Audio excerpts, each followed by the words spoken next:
Print culture का जो India में प्रिंटिंग कैसे स्टार्ट हुआ या कैसे प्रिंटिंग प्रेस स्टार्ट हुआ, तो इंडिया में सबसे पहले पोर्तुगीज़ मिशनरीज जो थे उन्होंने स्टार्ट किया साथ में, मतलब गोवा में 1556 से। एंड फिर पहले अगर मेनली अगर देखा जाए तो क्रिश्चियन धार्मिक किताबें जो रहती हैं कोंकणी और दूसरे लोकल लैंग्वेजेस, उसमें उन्होंने छापने शुरू किए एंड यूज़ होने लगे वो। फिर उसका स्प्रेड आउट हुआ 18th सेंचुरी के एंड तक। अगर देखेंगे तो बंगाल एंड बॉम्बे यहाँ तक फैलने लगी थी। एंड बंगाल में 1780 में अगर देखा जाए तो पहला न्यूज़पेपर जो रहता है हिकीज़ बंगाल गैजेट पब्लिश होता है, जो एक वीकली इंग्लिश न्यूज़पेपर रहता है। एंड ये जो भी न्यूज़पेपर रहता है ये ब्रिटिश टाइम की निंदा करते हुए होती है, इसीलिए इसको बहुत जल्दी बंद भी कर दिया जाता है। फिर बॉम्बे एंड मद्रास की ओर अगर देखा जाए तो यहाँ भी प्रिंटिंग प्रेस बढ़ने लगी होती है। इंग्लिश के साथ साथ रीजनल लैंग्वेजेस जो रहते हैं उसमें भी न्यूज़पेपर और बुक्स छपने लगती है। एंड अगर वर्नाकुलर प्रेस और सोशल रिफॉर्म्स को देखें तो धीरे धीरे newspapers Hindi, Marathi, Bengali, Tamil, Urdu and different regional जो लैंग्वेजेस रहते हैं उसमें भी छपने लगते हैं। इससे सोशल रिफॉर्मर्स जो रहते हैं उनको एक जो हम बोल सकते हैं सोशल पॉइंट्स, टॉपिक्स या सामाजिक मुद्दे जो रहते हैं उस पर विचार फैलने लगा और लोगों को मौका मिलने लगा।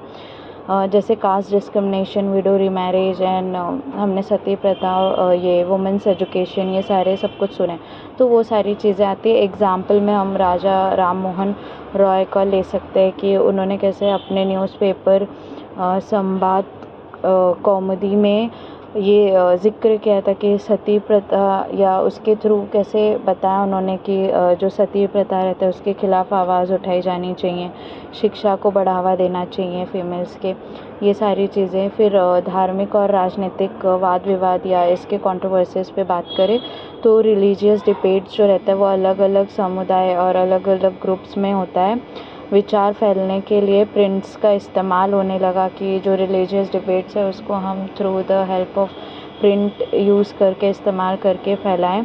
पॉलिटिकल डिबेट्स भी जो रहते थे न्यूज़पेपर्स ने ब्रिटिश सरकार जो रहते थे उनकी निंदा और अपमान जो रहता है, क्योंकि वो हमारे साथ काफ़ी गलत कर रहे थे, तो उनकी निंदा करने के लिए और राष्ट्रवाद या नेशनलिज्म जो रहता है लोगों में जगाना, अपने देशभक्ति, वो सारे विचारों को फैलाने में भी बहुत बड़ा हम बोल सकते हैं योगदान होता है न्यूज़पेपर का या कंट्रीब्यूशन होता है।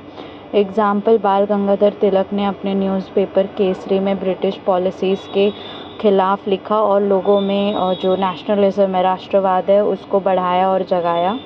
और ब्रिटिश सरकार का अगर देखें तो डर और सेंसरशिप्स जो रहता है उसके लिए भी, जैसे ब्रिटिश गवर्नमेंट जो रहते हैं, गवर्नमेंट को इंडियन प्रेस के बढ़ते प्रभाव से बहुत डर लगने लगा था कि क्योंकि इंडियन प्रेस जो रहता है वो अब आगे बढ़ रहा होता है, तो उन्होंने न्यूज़पेपर्स को कंट्रोल करने के लिए वर्नाकुलर प्रेस एक्ट जो रहता है 1878 का, उसको पास कर दिया।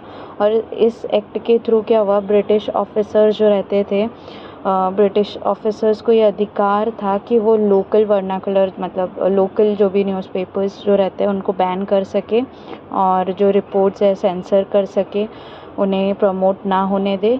और अगर उनमें ब्रिटिश सरकार की निंदा या कुछ अपमान वाली चीज़ें लिखी हो तो उसके लिए वो एक्शन ले सकते थे।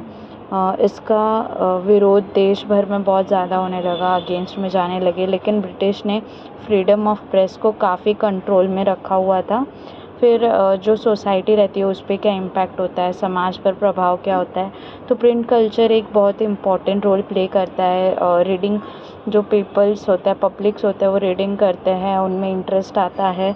और इसके थ्रू अगर बेनिफिट्स के ऊपर कोई क्वेश्चन आए तो तुम ये लिख सकते हो कि जो पब्लिक होती है, पीपल्स होते हैं, सिटीजन्स होते हैं इंडिया के, काफ़ी जागरूक हो जाते हैं और सोचने समझने की जो कैपेबिलिटी होती है वो भी बढ़ जाती है। वुमेन एंड लोअर कास्ट को भी यहाँ पे उनके पॉइंट्स को भी कंसिडर करने लगे, उनके लिए भी आवाज़ उठाने लगे, किताबें बनने लगी, ज्ञान पहुँचने लगा, लोगों को लोगों की समझ को अच्छा करने की कोशिश की गई। पब्लिक ओपिनियन जो रहते थे वो मिलने लगे, हर किसी का मल्टीपल पॉइंट ऑफ व्यूज़ होता है उसको कंसिडर करने लगे और इससे पॉलिटिकल अवेयरनेस भी बहुत ज़्यादा बढ़ता है। इंडियन फ्रीडम स्ट्रगल भी जो रहता है वो काफ़ी बहुत हद तक बढ़ जाता है। और ये सारी चीज़ें तुम्हें इतना इनफ है फॉर SST एग्ज़ाम। तुम अगर इस चीज़ को इतना समझ जाते हो तो you will do good in your SST for ये पार्ट इंडिया का। और जितने न्यूज़पेपर्स किसने कौन सा, जैसे केसरी है या डिफरेंट राजा राम मोहन रॉय के टाइम पे कौन सा